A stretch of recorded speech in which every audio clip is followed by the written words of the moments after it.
it is good to be the kind of person that being told no to doesn't bother you too much. Because, the odds are so incredible. You make your best efforts, but you're still most of the time going to hear the word pass. Just sort of got to be kind of okay with that and be the kind of person who doesn't take it personally. You just say, okay, I got to go back and dig some more.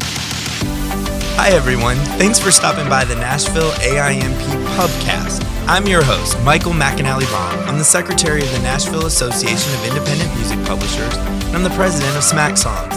On today's Pubcast, we're joined by Bobo from Big Deal Publishing. Big Deal is the home to some of the top songwriters and has offices in New York, LA, and Nashville. Dale has been involved in Nashville's AIMP with me for several years and helped us launch several events to celebrate Nashville's rising songwriters and independent publishers.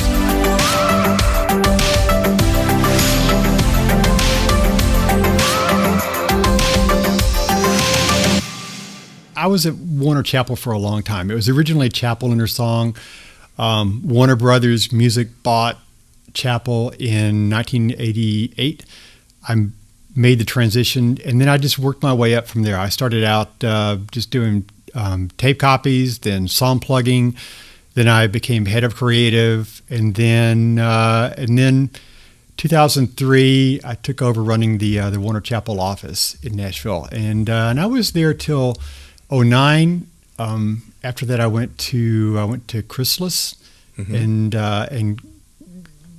timing. I was there at Chrysalis for about 6 months before we found out that we were being purchased by BMG, and so I had a little more time to myself. And then the scary years. Yeah, well, yeah. And then you found your way to Big Deal. Found my way to Big Deal. Yeah. Kenny McPherson is he's the president of Big Deal, and I had worked with him at Warner Chappell, and then at Chrysalis too. So this is my third time being in a company with Kenny, and I love Big Deal. I love our people and our writers. It's a great place. Well, music publishing is basically you're working with songwriters, and you're working with, I think, just that spark that happens first before anything else can really happen. It's you hear it all the time in Nashville. The NSAI says it all the time. It all begins with a song. And it really is true. Before you can have a record, before you can have anything else, you have to have a song. And when I first came to town, I showed up at Chappell Intersong to do an internship, and I had a fuzzy idea of what music publishing was. But when I sort of realized that was the place where songwriters came in the morning with a blank piece of paper and just their guitar, and at the end of the day they had a song that didn't exist that morning, and then that song could go on and do something and millions of people could hear it. I was just fascinated by that, and so for me, I just thought publishing is going to be the thing, and I'm still endlessly fascinated by it, that people come in the morning, and by the time they leave, they have something that may be just like a big phenomenon.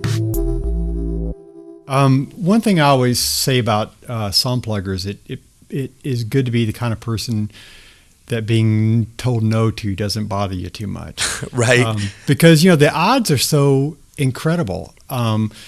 First off, I mean, and this was the way back in the 90s. Even in the 90s, we look at it as the real boom years. But there were still far more great songs written than there were people who could record those songs. And so you can't take it personally. You do a lot of research, you make your best efforts, but you're still most of the time going to hear the word pass. Right. And you just sort of got to be kind of okay with that and be the kind of person who doesn't take it personally. You just say, okay, I got to go back and dig some more and figure it out a little bit more. So having to say no a lot and not take it personally, how many times do you have to say no to people, meaning writers who want to write with you? Oh, that's part of it too. I mean, part of it is you're managing your resources. Part of it is you're always looking for people that you want to work with, and sometimes maybe it's just not the right time. Maybe it's not the right time for you personally. Maybe it's not the right time for your company. And so, yeah, I think if I'm going to expect grace sometimes from people who turn me down, then I got to be good at that too, kind but clear about it. Exactly. It's so hard, I think, in music publishing, even for me to wrap my head around, because it is all such like a gut-based a situation. Like there's not a spreadsheet that says we're missing this type of writer. It is something in our catalog of writers is missing. Well, how does your gut react when you're trying to say whether this is a good songwriter for you to sign? What does that feel like when you want to get involved with someone? Yeah, a lot of it I think it boils down to just do I really, am I enthusiastic about this person? Do I like them? Because as you know, so much of what you look for with people is, do they have a basic skill set? Is there some spark about them that you think is really great? But it's also, do you think they'll get along with people too? And you think about the team that you've already got, and will they kind of fit in there well? And over the years, I think I'm a little quicker to sort of look for things like their interpersonal skills too, because you're sending them into places, you're hooking them up with people to work. You're calling your publishing friends saying, I've got this great writer, I want to get in with you're a great writer. And so you want to make sure that they can carry themselves well, and that at the end of the day, people will call you and say, wow, do we ever like them? Send them over anytime, and that's some of it. Organizational skills. If you're all the time chasing people for their demos and their lyric sheets and it's calling taxing. them, Yeah, that's tough. So you just try to sort of figure out where they are on the continuum of being good with that, So let me ask you this, just switching gears into a little bit of Fast and Furious. Like when you go back to your office from here and you open up your computer, what are the emails that you actually dread getting? Oh, that I dread getting? Yeah, you don't want them. I guess the one I dread getting, well, I don't want to get emails from people who are passing on my song ideas. Although I appreciate that they send me the note, though. You know what I mean? That's important information. You'd rather know it's a no rather than wondering if it's a no. That's true. But I'd rather it be oh my God, I love this. I can't live without it. Calendar snafus or kind of like a pet peeve. The whole, where am I supposed to be, or what day was this? That kind of drives me crazy a little bit, but that's all part of it, And conversely, when you get back, what do you wish is on your computer? Oh, I wish I would get a note saying I've got Cole Swindell's next single. That would be awesome. That would be awesome. Well, a lot of our listeners are new music publishers. So as much as we're getting to know you, we're also getting to know kind of best practices for the industry. A huge part that comes up pretty consistently is the importance of co-writes and setting up co-writes and working with other publishers. What advice would you give a new publisher in town to try to pique your interest enough to really look in and see if there's a potential co-write that you would set up with one of your big deal writers? I would say just kind of get good at presenting the high points of their writer, and have some things to listen to ready. Make it easy to set up. If someone is saying, I've got a writer, I think your writer would be great with, it helps to maybe send me a few of their open dates right off the bat, so that if I like it, it sort of eliminates the step of me having to go back and say, quickly. Can you send me dates? You just sort of try to do everything you can to sort of eliminate a no and kind of get to it's kind of basic salesmanship in a way, but just always be talking up your writer wherever you go, whoever you talk to, and hope the word kind of spreads a little bit. And then again, it goes back to see if you can find a writer too who will kind of do that themselves naturally also. They'll be their own good ambassador too. So what would you say also to those same music publishers, the importance of organizations like networking through the AIMP or through things that are set up through our PROs? Yeah, always key. I mean, it's just important to get out and be talking to people. And, the opportunities that you get just from being out among people who are kind of doing the similar thing that you are is just tremendous. And I think if you're very shy about that, if you don't go to events, if you don't go out to writer nights, if you don't go to places where your colleagues are, you're going to miss out. You've got to be out some. Doesn't mean you got to be out every night, all night, because that brings along some issues. Its own problems. But if there's if BMI is holding an event for some publishers, go to it. It's if you're invited. It's important to kind of get out and meet people and let people meet you. The idea right now that publishers are responsible for the new A&R, basically artist development in the publishing. What is your experience with that, and where do you feel where does Big Deal stand on that?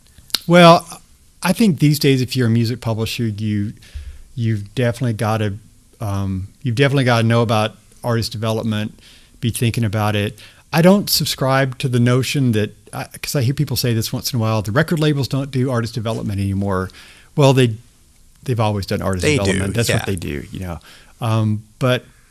But it is a bigger portion of music publishers' repertoire than it used to be, and I think it's just part and parcel because the business evolves, and this decade's different than 3 decades ago, and it's just an environment where music publishers are a little bit more hands-on because part of it is that we have the tools to be, and so we do that. And really, the best partnership anyway is between a record label and a publisher. So I don't draw a line between the publishers and the labels like that. I think they do great artist development. Publishers can do it too. There's a lot of roads that lead to Rome. A lot of roads, yeah. Got to be open to everything. What do you think about pitching in the digital age? Like you're experienced in music publishing, but how that has changed too. Yeah, it has changed. And years ago when I came to town, you couldn't email a song across town, so you would you'd get a cassette or a CD and you'd go see somebody. Maybe you would drop it off at the front desk, but you'd sure love to get in and play it for somebody too. These days, the computer and the MP3 and email and links, they've changed it up a little bit. Some people will say, just send me an MP3. And I will tell you, sometimes it's nice not to have to leave your office to be able to get something across town in a second. That's really great. But it can, I find, take away a little of the human element.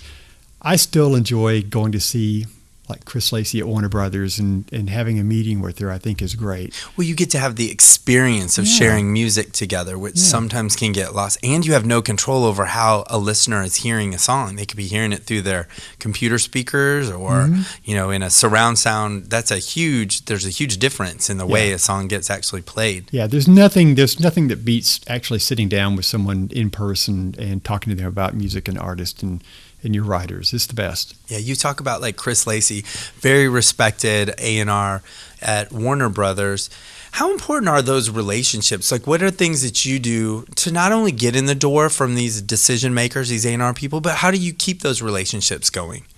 You just do the best you can to help them find what they need for their artists and for their music, and along the way, you just make it worth their time to work with you. So I just try not to waste anybody's time. I try to do research. I try to find out a lot about their artists before I even call them about that. And then even then, I still hope to find out more from the A&R people about their artists. It's the exact opposite of just clicking send on your computer. To actually know somebody and know the environment you're pitching into. Yeah, it makes a lot of difference. That's basic salesmanship. You got to know your customers. You got to know your product. You just do research so you come in as ready as possible. I think that runs consistently through the music industry, that time is valuable, and wasting someone's time is actually a form of disrespect to them, one could argue. Yeah, you're right. So a big part of being a music publisher, and this comes up so often, is that you're also a songwriter manager. And I think that's great when things are going well for them, but do you have any experience or anything you can share with our listeners about what you do when a writer falls into a rut? Creatively, they're just, for whatever reason, not making commercially viable or... Yeah, and I think that's something that every creative person wrestles with. Over the years, a couple of things I've done that I think have helped. Sometimes I will work to get them with maybe a new co-writer or two, someone that I think maybe will sort of kind of make a spark there. Because that's good, because sometimes writers, when they kind of get in a new group of collaborators, they just are energized by that. Sometimes we'll just sort of sit and just kind of listen through an hour of music that we're just kind of really enjoying, that's really meaning something to us, and kind of go back and forth a little bit, and maybe just sort of, I don't know, maybe sometimes they'll sort of hear some things and they'll be kind of energized by that. And a lot of it is sometimes giving them confidence. Yeah. We all go through what we do sometimes without getting a lot of positive feedback. And so sometimes it's just a matter of just thinking to myself consistently, for the next month or so, every time I see this person, I want to say something positive to them so that they, just sort of a little bit of light cheerleading. Yes. And because sometimes I think they're not so much in a rut as if they just people need positive feedback sometimes. And so, which I try to do anyway. One thing about, I love songwriters, and I think people who come to town to do this they're brave and they're special. Yes, they are special. And so, so I try to do that anyway with everybody I work around, but especially writers. You've just gotta cheer them on so that they feel like this was really the right thing to do, to come to town. And sometimes it's sort of, I feel like maybe if I can help them over a little bit of a rough patch that day, that's great. What would you think if you were to go back and tell yourself as you were getting into music publishing, or to a new music person who comes into the industry? Is there any piece of advice you'd give them? I think it would be to really listen to my gut and trust my gut more. I think the times that I've maybe had a project or a writing relationship or something that didn't quite go the way I would like to have, it's because I sort of had a feeling, but I kind of overruled that feeling.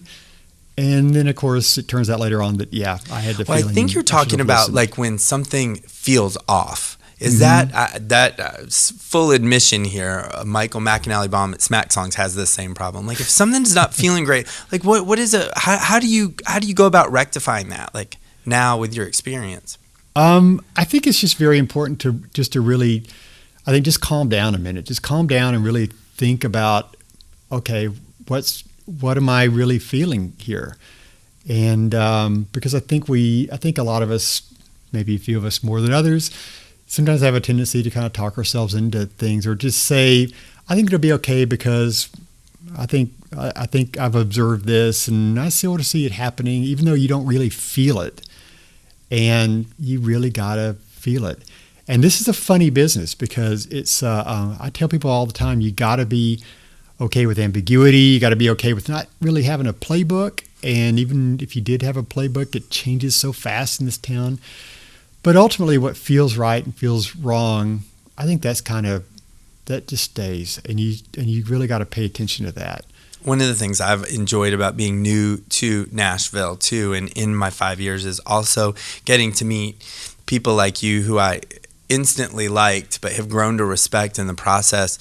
So, how do you gauge your own personal success in the music publishing industry? I think it's whether you can look back and feel like you've made a difference with the writers you've worked with and the company you're with and your colleagues.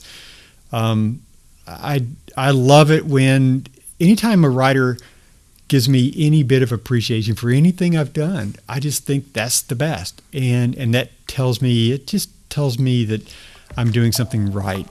Maybe I think we all kind of look back and say, I wish I'd done more of that. I wish I'd had more success here. But I think at the end of the day, if you've helped other people do the thing that they really want to do, then you're doing good.